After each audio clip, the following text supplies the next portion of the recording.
And a very warm welcome to you wherever you're watching around Australia on the Premier Sports Network. It's week 2 of the 1995 Mitsubishi Challenge. This match coming to you from the Derwent Entertainment Centre in Hobart. The Devils playing host to the Perth Wildcats. With me in commentary, it is going to be none other than Wayne Carroll. Wayne, the Wildcats do have the personnel, but they did come here last season and got knocked over. Exactly right, John. The Wildcats would be remembering that game, and this is a big game for the Devils. They won first up last week. Anthony Stewart, who was with them last year, is with the Wildcats, and they'd be like to give him a welcome home that he won't forget. And of course, they did meet in pre-season, and incidentally, it was Hobart who got the points by 9. Yeah, well, the Devils have got an interesting lineup, especially in their first 5. They've got some good players. Andre Moore's an important player for them, and they're going to give the Wildcats a good game. It should be an outstanding matchup. Lots of big names here at the Derwent Entertainment Centre. Damien Keogh, the PSN's resident basketball expert, has been doing some homework. Here are his thoughts. OK, Hobart versus Perth, 2 teams undefeated from last weekend. A tall order for the Devils to beat the highly ranked Perth Wildcats. Some of the keys to the game. Number 1, rebounding. Last week, Hobart defeated Illawarra despite being out-rebounded 43-30 on the boards. Against Perth's front line, they must rebound solidly if they want to win tonight. The second point, transition, getting up and down the 90 feet of the basketball floor. It's one of the keys to Perth's game, with their front line very athletic and run very hard. Hobart will have to run with them tonight. The third point, for the front line, Perth's front line, Andrew Vlahov, Scott Fisher and James Crawford among the league's best, the most feared front line in the league. The Devils will have to rebound, run and go with the muscle of the big men for Perth. The final point, leadership for the Hobart Devils, something they've lacked in recent years. They've got the new American Jerome Scott, a fine game last week, 28 points, 6 assists, and he led the Devils to the win. On the players to watch, for Perth, Anthony Stewart, formerly captain of the Hobart Devils. He moved to Perth this year, averaged 19 points a game last year with the Devils. He's a native Tasmanian. He'll be up for a big game in front of his home crowd. And for Hobart, a 19-year-old named Mark Nash had just his second NBL game ever last week, played 41 minutes, scored 12 points and had 10 rebounds for the Devils. A fine performance and certainly a youngster worth keeping the eyes on. It should be a great game, and may the best team win.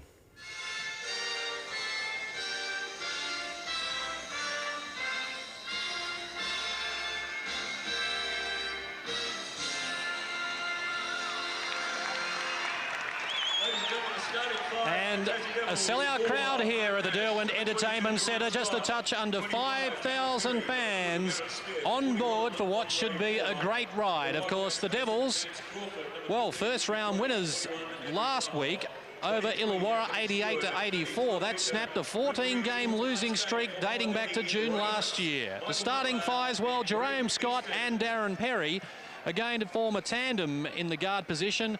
Smith, Nash and Moore from Brisbane is going to play some important minutes for the Perth Wildcats, though. With Wayne Carroll, that is an outfit, isn't it? That's a very impressive first 5. You've got Ricky Grace and Anthony Stewart in the guard spot.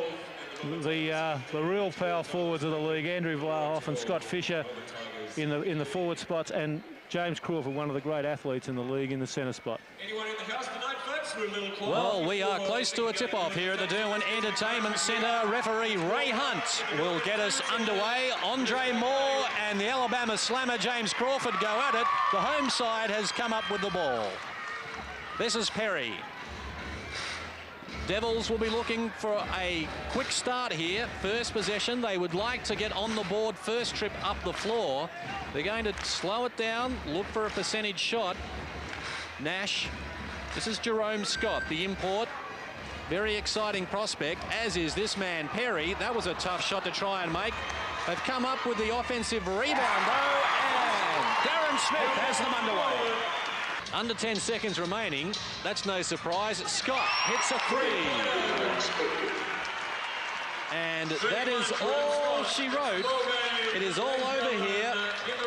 And the Perth Wildcats have run out winners by 14 points.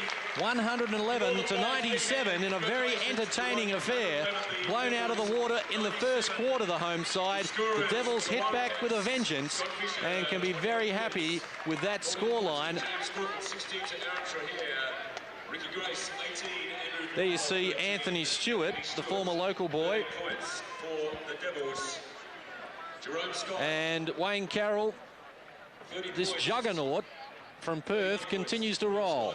Oh yeah, well, Perth set up the win with just a outstanding first quarter, an efficient, controlled, very calculated performance by Perth in that first quarter. They set the win up. They shot outstanding from the floor. They didn't make any errors. They ran on the Devils, and every time the Devils made an error, they came out a little bit tentative, made a couple of errors, and they were penalised each time.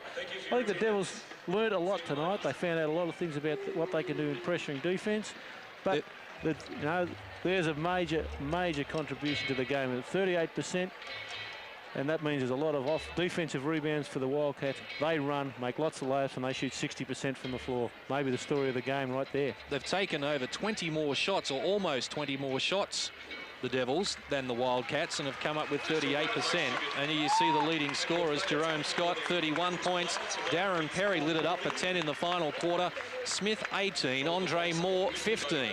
Mark Nash with 7. For the Wildcats, Fisher, 28 points, 9 rebounds, 6 assists. It's a fair night's work. MVP, perhaps. Grace had 18. Trahair, 16. And it's interesting, 5 players in double figures there. That augurs well for the rest of the season. Oh, they're a tough team to guard, the Wildcats. They've got great power inside, and they've got excellent range in their shooters, and they've still got some parts of their equation they're not even sure how that's going to go. They've got people like those young boys that are on the bench, the young boys. They're going to come on, and they're going to be contributors in this team as well throughout the year. I guess the bottom line is you can't give up 37 points in the first quarter and score 18 of your own and expect to get away with a win. It's a pretty big hole to dig yourself into, and but I think that from the Devils' point of view, they showed a few positive things out there, and I think they've got some players there that can help them, and they're just going to get better throughout the year. Well, the Tassie Devils have tried hard but have been unlucky here in some ways, in some respects. That bad start certainly hurt them. And the Perth Wildcats, well, they've won the pre-season. They've now knocked over Newcastle and Hobart in successive rounds. And the writing just on the wall a little bit there for their upcoming opponents. They are not a team to mess with. No, I think that the things that Perth wanted to do, they run, they're athletic, they share the ball around, and they're going to be a handful for everybody in this league. All right, Wayne, thanks very much for joining us here. We hope you enjoyed our coverage from the Derwent Entertainment Centre. Week 2 of the 1995 Mitsubishi Challenge will continue when Melbourne go to Newcastle. Should be an outstanding match. We hope you can join us for that. And on behalf of everyone at the Premier Sports Network, it's a very happy goodbye from Hobart.